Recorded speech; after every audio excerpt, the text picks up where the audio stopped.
to be back in Sussex County. I got to greet the governor down at Hot Dog Johnny's in Warren County. I'm Hal Wirtz, your former freeholder and Commissioner of Labor for Governor Christie. So without any further ado, I'd like to introduce Governor Christie, our friend and my boss, Governor Chris Christie. See, it's cold out, that's why I had Hal introduce me, right? It wasn't going to take too much time. I'm thrilled to be back up here, and I can't thank you all enough for coming out today. And not just for that, but for all the work that you've been doing for me during this campaign.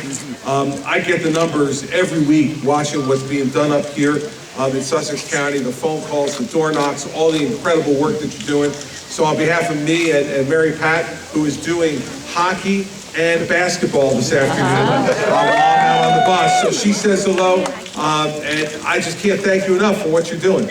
So we've got 3 days to go. 3 days to go. And I want to tell you that for me, here's the thing I worry about the most of 3 days to go. We've got great poll numbers. We all love that. We love being ahead rather than being behind. And it feels really good. But we know that nothing's won until Tuesday night at 8 o'clock. And so our biggest concern between now and Tuesday night at 8 o'clock is complacency. I'll give you one example. I was at the Empire Diner in Parsippany 2 mornings ago. And a woman came up to me, really nice. She said to me, Governor, I really love the job you're doing. I'm a huge supporter. I said, thank you. And she said, and I can't wait to vote for you for president. And I said to her, well, that's very nice, but you know, I have an election Tuesday. Can I consider voting in? And she said, oh, you got it wrapped up. No. We can't have that, especially in places like Sussex County and Warren County and Morris County, the bedrock of our Republican Party in this state, right? So for the next 3 days, if you're making phone calls and knocking on doors, I say thank you. I really appreciate it. And I can't thank you enough. But if you're not one of those people who are doing that, there's still things you can do. You can make sure that you talk to your neighbors and your friends, that you talk to your relatives and your coworkers in the next 3 days. It's been really important.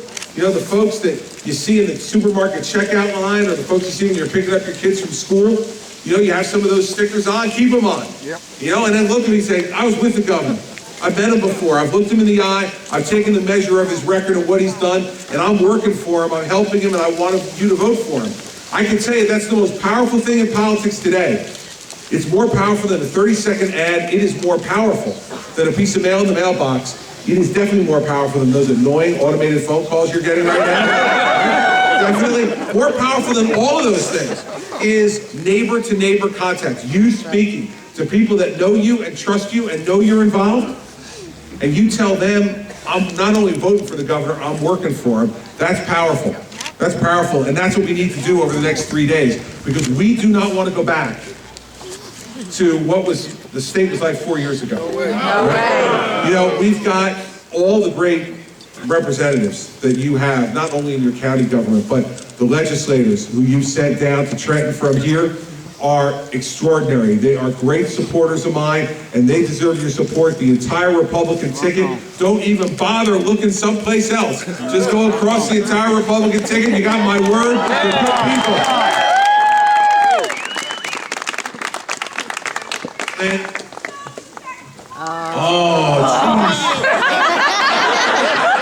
you know, I tell you, they follow me everywhere, and it's like being home. It really is. It's so great. But all of you need to understand that we have a challenge on our hands. A challenge to take our state back from people like that.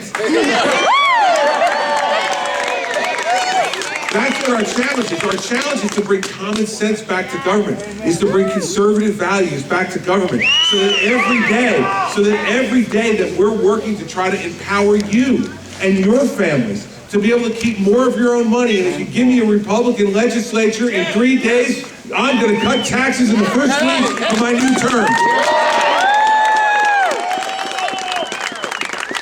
And we will continue to fight as we have fought against the taking of land up here into the Highlands. If you give me a Republican legislature, we're going to change that too. So there are things that absolutely need to be done in this state to make us more competitive, to help create more jobs, put more people back to work. where they belong, in the private sector, not in the public sector. We are proud of the fact that the government is 5,200 jobs smaller than when I took it over 4 years ago at the state level, and 25,000 fewer government jobs at every level of government. We're setting the tone at the top. Give money away from the government, give it back to you for all of you to invest in the businesses that you want to invest in. And I will tell you, there are the forces that will always fight against us. You're seeing it on TV every day. The folks who believe that the government and your tax dollars are their personal piggy bank to play with and to socially engineer. We've got to send a strong message in the last 3 days, especially to the New Jersey Education Association. Fact is, we all want great public schools, and we're all willing to invest in them.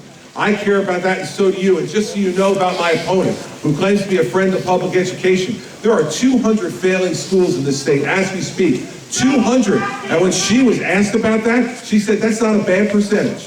200 failing schools is not a bad percentage. Well, let me tell you, that is the noise coming out of the mouth of a woman who's never had to send one of her children to one of those failing schools. But when you become governor, you realize that all of these children are my children, and I've got to care about their education. And now with 3 days left, we know the job ahead of us. We know the job ahead of us is to make sure that we get this vote out. If we get this vote out, remember this, on Tuesday night, America's going to be watching New Jersey. The entire country, our party, dispirited by the last election, dispirited by the dysfunctional craziness going on down in Washington, D.C., by both parties. A party that is dispirited across the country and believes is being told by the mainstream media we can't win anymore. Well, tell them watch New Jersey on Tuesday night. And watch the Republican Party win again.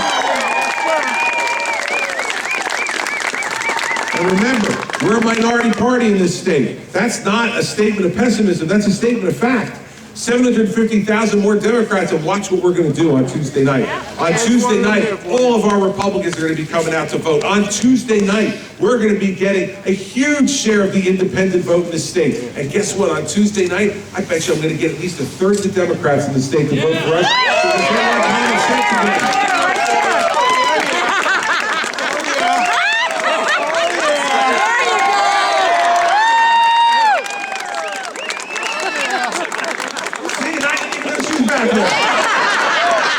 But that's what's going to happen. America's going to see on Tuesday night that if you govern with strong, common sense, conservative principles, if you don't believe that compromise is a dirty word, if you believe that you can bring people together and work together to advance the interests of all the people of the state, they're going to see on Tuesday night that all those folks are voting together, and then we're going to have an enormous victory. And when we have that enormous victory, then they call Steve Orho senator now. When we get done on Tuesday night, they're going to be calling him Mr. Chairman because he's going to be in the majority.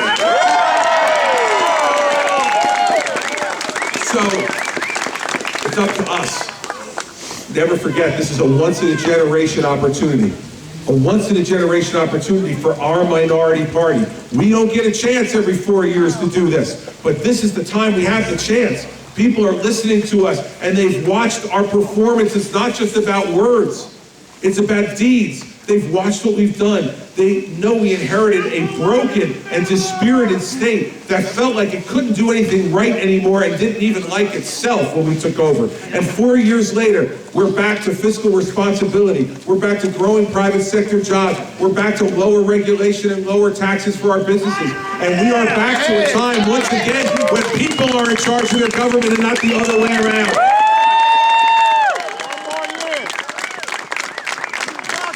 As we watch this happen, we've drawn more and more people to our cause. That's the way you have a successful political movement. Remember, I told the Republican National Committee this August when they asked me to come there and speak. They said to me, Governor, what's the secret? I said, we're about winning elections. This is about winning elections. You know, political parties are not debating societies, everybody. They're not colleges or universities where we have a debate and a free flow of ideas towards no end. That's fine for a university. Not for a government. We're hired to do a job by you. We're paid to do a job by you. And what we need to do now is to finish that job. And we can do it the right way if we continue to work together on all the goals that we have. And now what we can do with all of these folks from this section of the state and from at the shore, from the people on the Delaware River down south and for the people who are all the way down on the Delaware Bay, what they're all saying is, man, oh man, government is finally working again, and I am proud to live in New Jersey. That's right. Proud that we don't have corruption anymore. Proud that we don't have to worry about our government anymore. Now there will always be the voices of dissent. And you've watched my opponent. That's been the angriest campaign I've ever seen. I don't think there's been a day in the last 100 days that Barbara Bono hasn't been angry about something. And you know, her supporters deserve better than that. See, campaigns based on anger never win. They never win. Campaigns are never about yesterday, they're always about tomorrow. And if you're angry about tomorrow, nobody wants to vote for you. You have to be hopeful for tomorrow and optimistic and have a plan for tomorrow. And what the voters of New Jersey have decided is that we're the hopeful party. We're the optimistic party. We're the party with the common sense plan for tomorrow. And that's why those voices of anger can continue to yell, but we are the ones who are going to win and govern.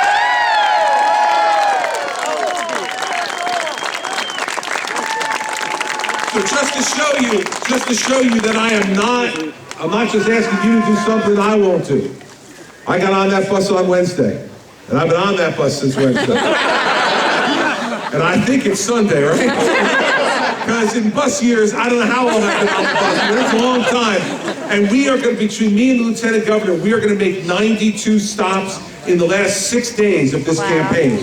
We are going to get to every county in New Jersey, both of us. Not just one or the other. Both of us are going to get to every county in this state, every legislative district in the state. Campaign with every Republican legislative candidate that wants to come and campaign with us. And we are going to work as hard as we can. I'm working right up until 1 o'clock on Election Day. Then they're going to make me go home and take a nap. But until 1 o'clock on Election Day, I'm working. So I need you to work with me too. I need you to be there for me and for the Lieutenant Governor. We're going to continue to be there for you. Sussex County was wonderful to me in 2009. I know you're going to be even better to me in 2013. We have great things still to accomplish for this state. And with all of us together, all of us using our common sense, all of us using our faith in each other and our families, we'll be able to continue to make this state what it belongs, the greatest state in the United States of America.